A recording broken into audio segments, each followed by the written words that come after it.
Dans les archives les plus anciennes de la région bretonne, au cœur de légendes qu'aucun érudit ne daigne consulter, un nom revient parfois, murmuré à demi-mot, la forêt d'ébène. Ce n'est pas un lieu qu'on visite, ce n'est pas une étape sur les cartes. Et pourtant, ceux qui y sont entrés, du moins ceux dont on a entendu parler, n'en sont jamais revenus. Ou alors, pas vraiment. Située entre les vallées brumeuses du Finistère, dissimulée derrière des collines couvertes de fougères et de silence, la forêt d'ébène ne se découvre pas par hasard. Il faut une raison pour s'en approcher, un appel, un poids dans le cœur ou une question qui ronge l'esprit.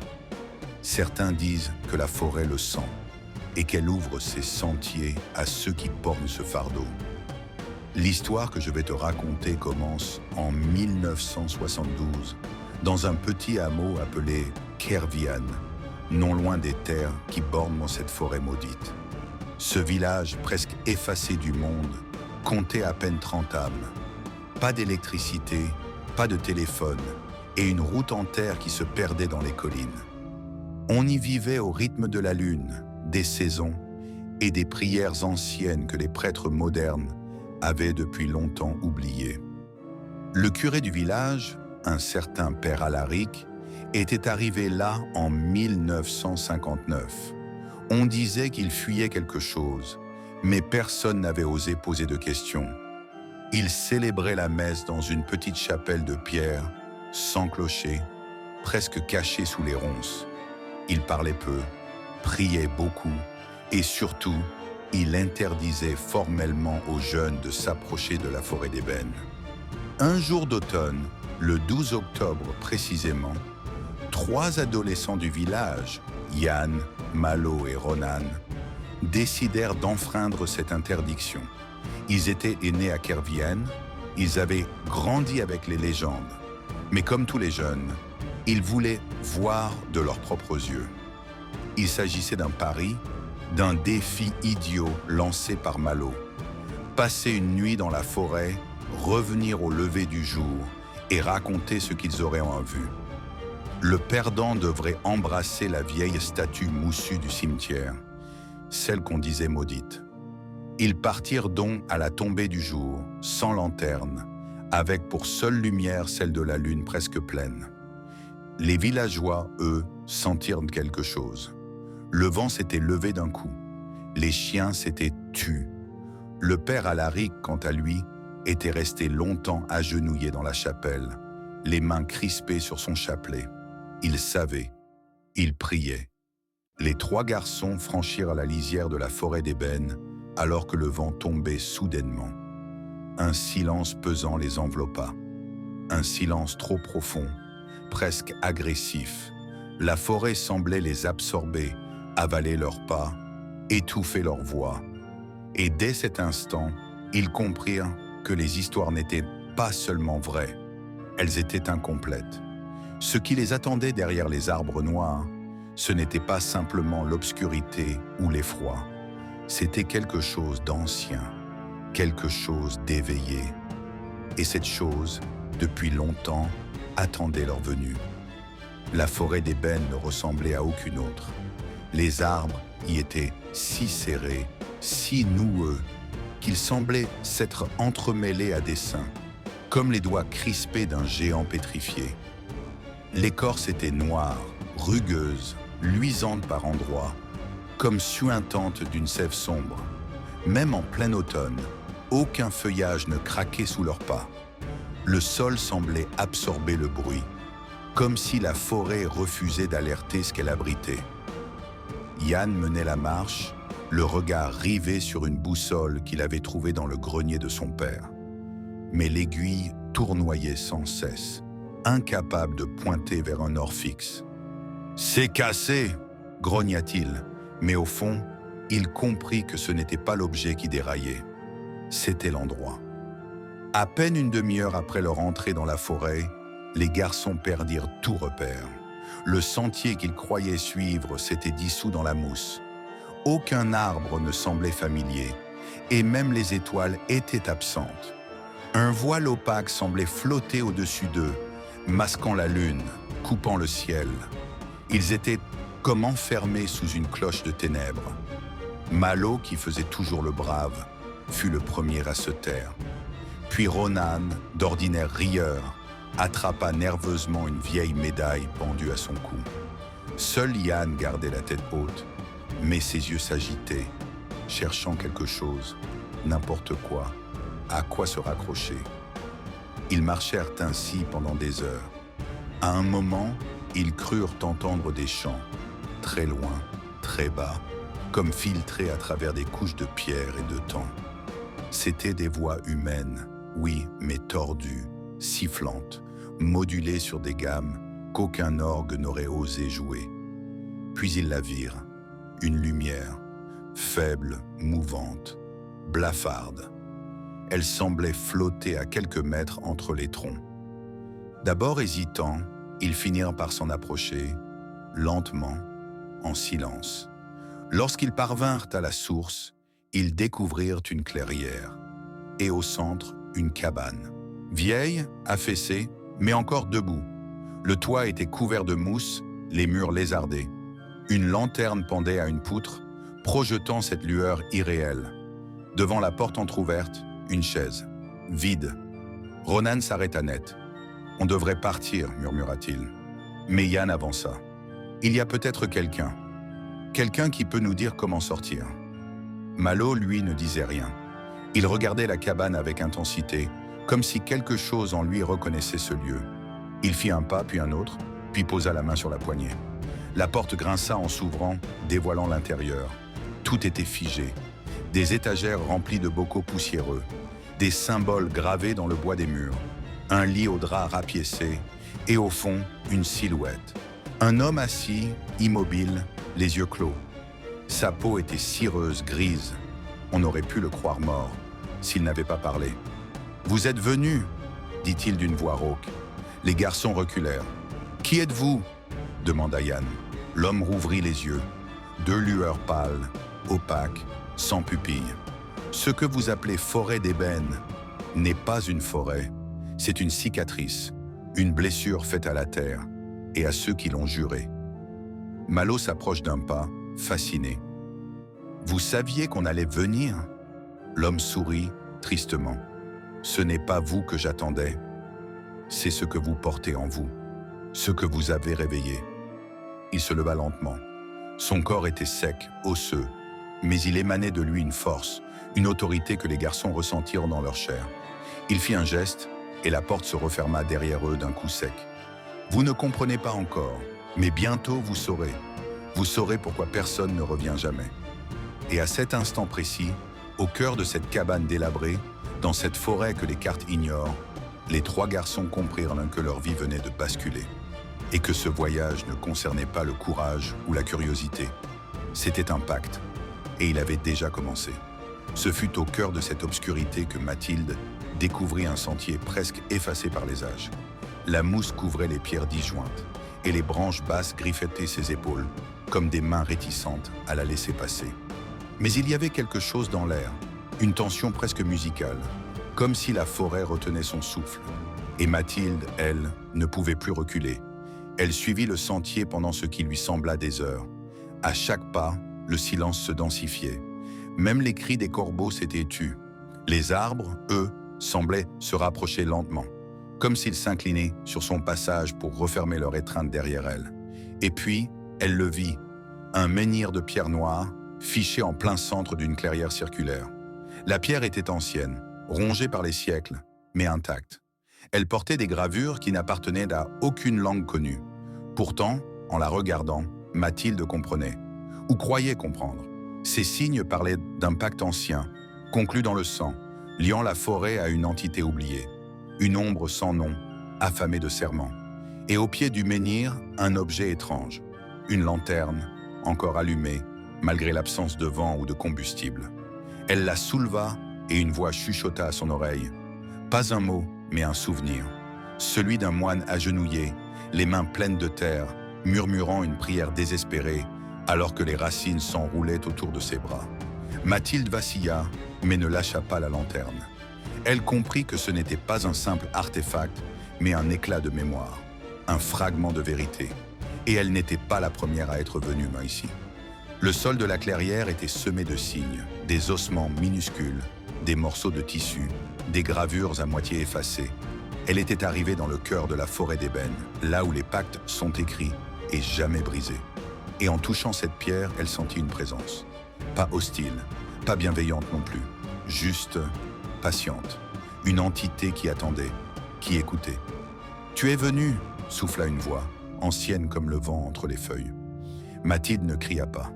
Elle savait au fond d'elle que la forêt ne parlait pas à tout le monde, mais à ceux qui avaient été marqués, à ceux qui portaient le poids d'un secret non choisi. « Que veux-tu » demanda-t-elle. « Savoir et payer. » Le sol vibra doucement sous ses pieds. Une forme s'éleva de l'ombre derrière le menhir. Pas un humain, pas un animal. Quelque chose entre les deux, tissé de brume et de cendres, aux yeux semblables à des braises enterrées. Chaque vérité a son prix. Mathilde ne répondit pas. Elle s'approcha du menhir, posa sa paume sur la pierre. Et dans un instant fulgurant, elle vit les anciens rituels, les processions dans la nuit, les enfants offerts à la forêt, les serments murmurés sous l'écorce. Elle tomba à genoux, les larmes aux yeux. Non par peur, par reconnaissance, car la vérité enfin s'offrait à elle. Et la forêt, elle, semblait l'accepter. La nuit tomba sans qu'elle s'en aperçoive. Et pourtant, la clairière restait baignée d'une lumière étrange, comme si le ciel, lui aussi, retenait sa respiration. Mathilde s'assit en silence face au menhir, toujours habitée par les visions. Elle sentait encore la trace de cette entité, cette chose aux yeux de cendre qui semblait s'être levée quelque part en elle. Ce qu'elle avait vu ne ressemblait à rien de ce qu'on lui avait raconté. Ce n'était pas une malédiction au sens classique, pas une punition. C'était un pacte vivant, évolutif, un accord entre l'ancien monde et ceux qui osaient l'invoquer. Le village de Kerbraz, autrefois prospère, avait vécu en harmonie avec la forêt, nourri de ses fruits, protégé de ses tempêtes. Mais tout avait un prix. Chaque génération devait donner quelque chose, un souvenir, un être, une promesse. Mathilde repensa à ses grands-parents, leur silence, leur regard fuyant quand elle posait des questions sur les disparus. Elle comprenait maintenant que ces silences n'étaient pas dus à la peur, mais à un devoir, une fidélité à un pacte ancestral. Personne ne parlait, car parler, c'était trahir. Elle se releva lentement, tenant toujours la lanterne, dont la lumière ne faiblissait pas. Elle décida de suivre un autre sentier, plus escarpé, qui serpentait entre les racines noueuses. Elle n'avait plus peur. Elle ne cherchait plus à fuir. Elle voulait voir, comprendre jusqu'au bout. Le sentier déboucha sur une ancienne chapelle de pierre, cachée sous un couvert de lierre et de mousse. Les vitraux étaient brisés depuis longtemps, mais l'air autour du lieu vibrait d'une énergie contenue. À l'intérieur, il y avait un autel et un livre ouvert, étrangement préservé. Elle s'en approcha et aussitôt, les pages se mirent à tourner, comme poussées par un souffle invisible. Des mots apparurent, gravés en lettres sombres. Celui qui lit offre son sang. Celui qui comprend donne son âme. Mathilde ne détourna pas les yeux. Elle poursuivit sa lecture. Il s'agissait du grimoire du premier pacte, un recueil tenu par les premiers moines ayant établi le lien entre les habitants et la forêt. Ces hommes de foi, excommuniés pour hérésie, s'étaient retirés ici pour servir une cause plus ancienne que leur Dieu, l'équilibre. Elle lut le récit d'un moine nommé Abélard, celui qui avait scellé le tout premier pacte avec l'esprit de la forêt. Pour protéger le village d'une épidémie, il avait offert sa propre chair. Il n'était jamais mort, disait-on. Il errait, toujours vivant, dans l'écorce des arbres, dans la brume du matin. En refermant le grimoire, Mathilde sentit une nouvelle pulsation sous ses pieds. Une réponse. Quelque chose s'éveillait. Elle avait été choisie. Les murs de la chapelle se mirent à frémir, comme si une respiration ancienne s'échappait des pierres. Mathilde recula d'un pas, le cœur battant, mais sans fuir. L'air s'était chargé d'une moiteur oppressante, saturé d'un parfum de terre humide, de mousse écrasée et de sang. Un murmure se leva, d'abord à peine perceptible, puis de plus en plus clair. Ce n'était pas une voix humaine, c'était un chœur de bruissement, de froissement de feuilles, de racines qui s'enfoncent et de branches qui craquent. La forêt parlait. « Tu es la première en 100 ans. Mathilde tourna la tête, persuadée de n'être plus seule. Et effectivement, derrière l'autel, une silhouette venait d'apparaître. Une forme à demi humaine, à demi végétale. Son corps semblait constitué d'écorce, de lichen et de sève figée. Son visage, quant à lui, oscillait entre celui d'un homme très âgé et celui d'un tronc noueux sculpté par le vent. « Tu as lu le livre, tu portes maintenant le pacte. » Elle ouvrit la bouche, mais aucun son n'en sortit. La silhouette s'avança lentement, sans bruit, comme si elle flottait entre les dalles brisées. Kerbraz a oublié. Les tiens ont tourné le dos, ils ont bâti des murs, posé du bitume, nié les cycles. Et pourtant, ils envoient toujours quelqu'un. Toujours une enfant née sous le chêne noir. Mathilde comprit. Ce n'était pas un hasard si elle avait ressenti cet appel depuis l'enfance. Pas un caprice d'adolescente rêveuse. Elle avait été choisie à sa naissance, inscrite dans une mémoire végétale, bien plus vaste que n'importe quel livre. Ses parents l'avaient probablement su, et ses grands-parents avant eux. Mais personne n'avait eu le courage de lui dire. On préférait l'oubli à la responsabilité. La créature lui tendit une main couverte de lichen. Mathilde hésita, mais quelque chose en elle, peut-être l'écho d'Abélard ou celui de la forêt elle-même, guida son geste. Elle posa sa paume dans celle de l'être, et aussitôt, une vision la submergea. Des visages, des centaines de visages, jeunes, vieux, disparus, tous liés par un fil invisible, tous porteurs du pacte. Certains étaient morts dans la forêt, d'autres avaient disparu dans les marais, d'autres encore vivaient, en marge, changés à jamais. Ils étaient les témoins silencieux d'un contrat plus ancien que la mémoire humaine. Quand la vision s'estompa, Mathilde sentit que quelque chose s'était greffé en elle. Une pulsation douce, un battement végétal au fond de sa poitrine. Elle était désormais la gardienne. Non pas une prêtresse, ni une élue, mais un relais. « Tu dois maintenant voir le cœur, dit la créature, le lieu que nul ne nomme. » Alors, un pan de mur s'effondra lentement, révélant un escalier de pierre humide qui s'enfonçait sous la chapelle, là où les racines serpentaient dans les ténèbres. Sans hésiter, Mathilde descendit, la lanterne haute. Ce qui l'attendait n'était pas la fin du mystère, mais le début d'un nouveau lien, un serment. Les marches descendaient en spirale, recouvertes de mousse et de moisissures phosphorescentes qui diffusaient une lumière étrange, ni tout à fait verte ni totalement blanche. Mathilde tenait la lanterne, mais elle n'en avait presque plus besoin. La clarté qui émanait des murs paraissait vivante, palpitante. Chaque pas l'éloignait un peu plus du monde connu. L'air devenait lourd, presque liquide. Elle entendait le sang battre dans ses tempes, comme si le cœur de la forêt pulsait en elle. Soudain, l'escalier déboucha sur une immense salle souterraine, circulaire, d'une hauteur vertigineuse. Les racines des arbres formaient une voûte naturelle, tressée comme une cathédrale végétale. Au centre, il y avait un bassin, une eau noire, parfaitement immobile, aucun reflet, aucune vibration. Autour, des pierres disposées en cercle, chacune gravée de symboles anciens. Elle reconnut celui du chêne, celui du corbeau, celui du feu et celui, plus inquiétant, de la boucle brisée. La silhouette qu'elle avait suivie jusque-là était restée en haut de l'escalier.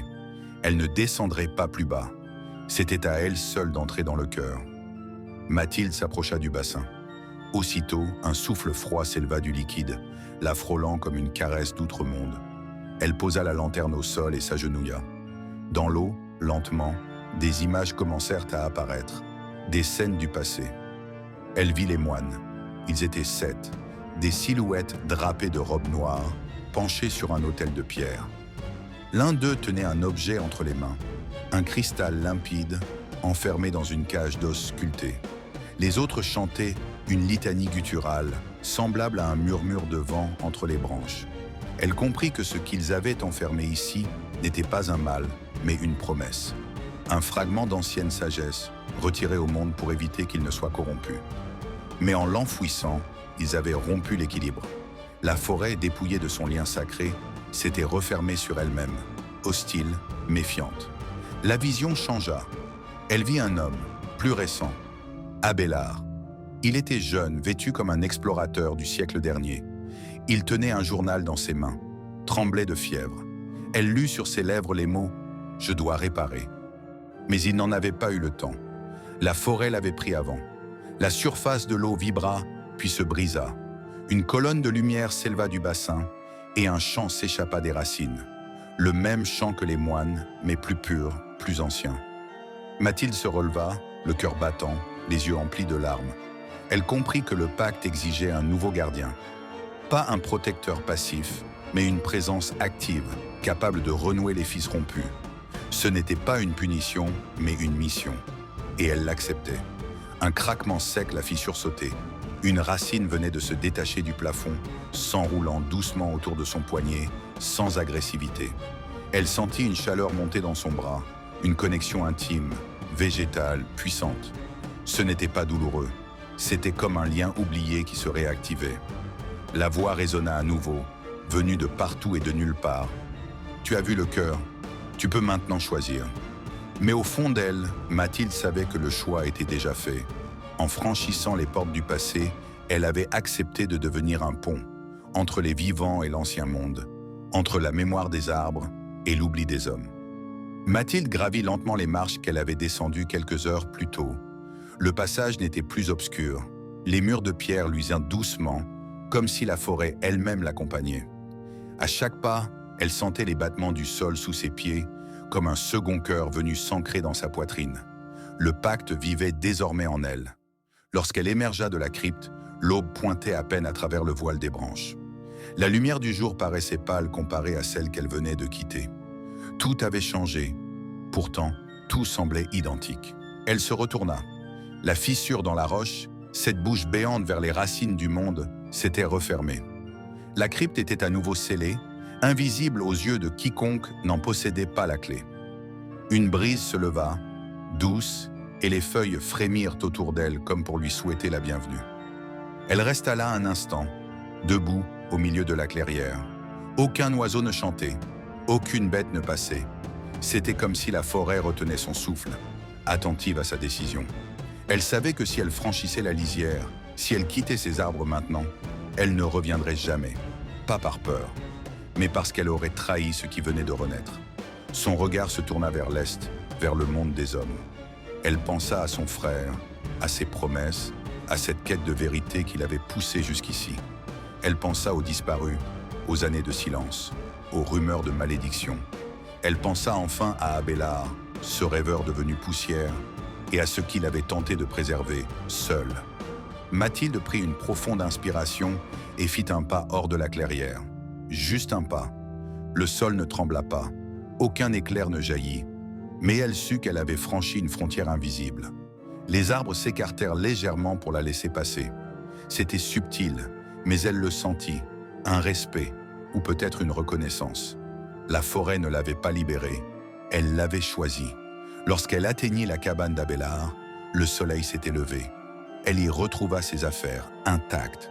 Le carnet d'Abélard reposait sur la table, ouvert à la dernière page. Les mots y étaient désormais lisibles. La forêt écoute. Il faut lui parler, il faut l'entendre. Elle referma le carnet. Ce n'était plus à lui d'écrire.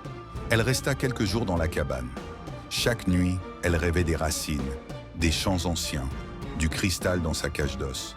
Et chaque matin, elle se levait avec une clarté nouvelle. Elle comprenait, petit à petit. Elle savait que la forêt l'enverrait un jour vers d'autres lieux, d'autres mémoires enfouies. Car la malédiction n'en était pas une, c'était un oubli, et elle était devenue sa voix. 1 mois s'écoula, puis 2.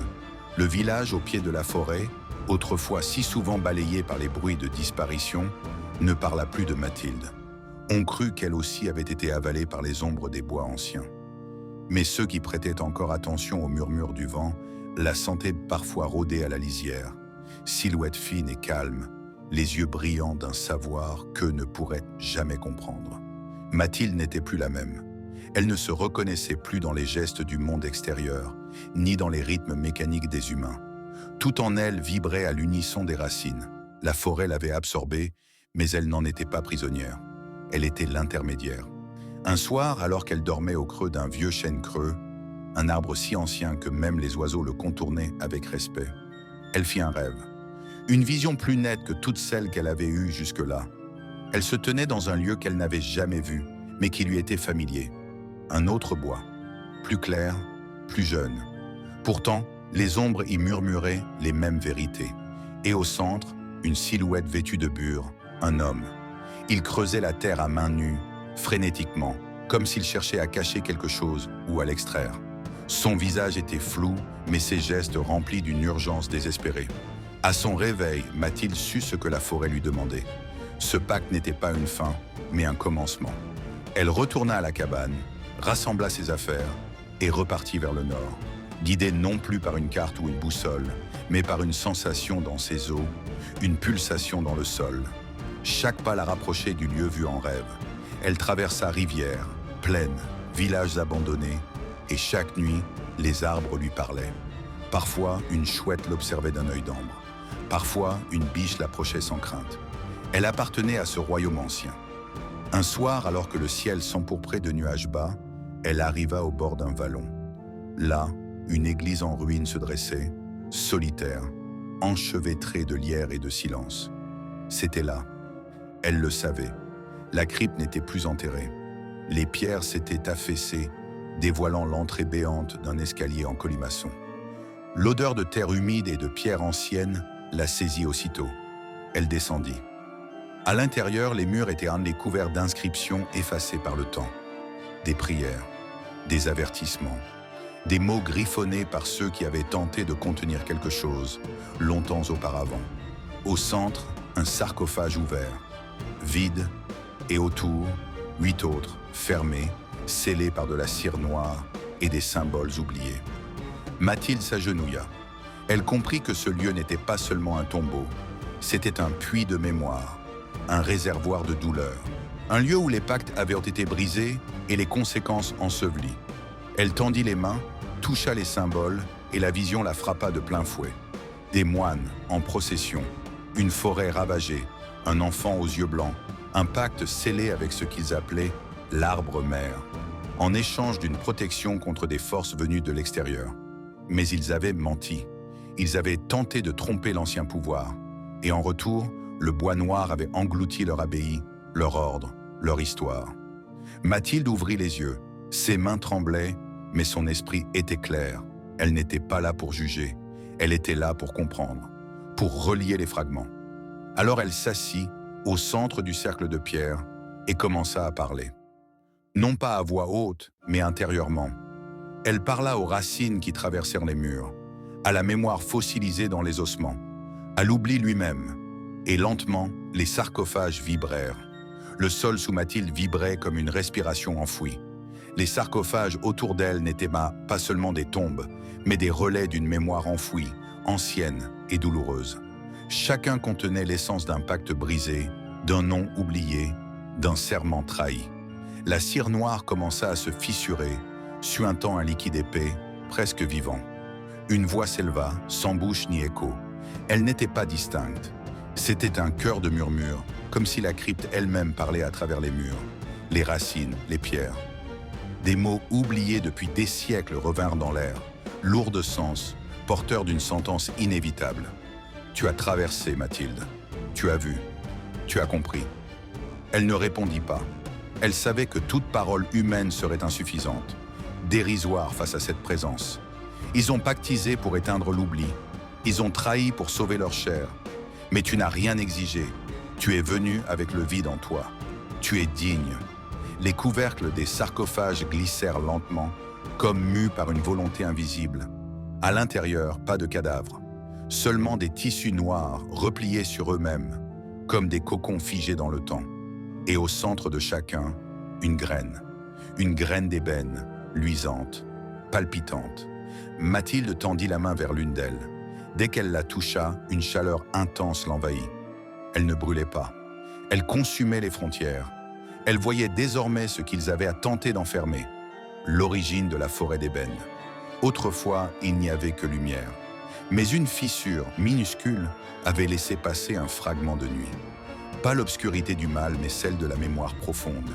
Une nuit vivante, curieuse, affamée de vérité. Elle s'était insinuée dans le bois, avait pris racine, avait observé les hommes. Et quand ces derniers avaient menti, elle avait retenu. Les moines n'étaient pas punis. Ils étaient devenus partie intégrante du grand souvenir. Et désormais, Mathilde aussi. Elle plaça la graine dans la paume de sa main et, sans peur, l'absorba. Une lumière obscure jaillit d'elle, douce et dense, comme une brume chargée d'étoiles mortes. Elle ne ressentit ni douleur ni euphorie, seulement une clarté. La crypte s'effondra doucement autour d'elle, non pas dans la ruine, mais dans l'effacement. Les pierres se dissipaient en poussière. Les symboles redevenaient écorces. Et bientôt, il ne resta que la forêt, refermée, dense, silencieuse. Mathilde marcha jusqu'à la surface. Là, elle vit que la lumière du jour n'avait pas changé, mais son regard, lui, percevait les liens invisibles. Entre les arbres, les souvenirs, les douleurs, les pactes. Elle ne portait plus de vêtements humains, mais une robe faite de mousse et d'écorce, cousue par les fibres mêmes de la terre. Elle retourna à la forêt d'ébène, mais désormais, elle n'était plus seulement une humaine qui avait survécu. Elle était la mémoire vivante, le lien entre les secrets et ceux qui osaient encore poser des questions interdites. Les villageois la virent parfois de loin, au crépuscule, une silhouette frêle mais imposante, qui veillait sur les limites. Aucun enfant ne disparut plus, aucun curieux n'entra au-delà des branches noueuses. La forêt avait un pacte nouveau, non fait par peur, mais par acceptation. Et ceux qui regardèrent de trop longtemps ces profondeurs croyaient entendre, parmi les feuilles et le vent, une voix douce, presque maternelle, leur souffler « Souviens-toi, observe et respecte ». Ainsi finit le récit de la forêt d'ébène, non comme un avertissement, mais comme un chant ancien qu'il faut écouter en silence, si l'on veut un jour comprendre pourquoi certains chemins ne mènent jamais au retour.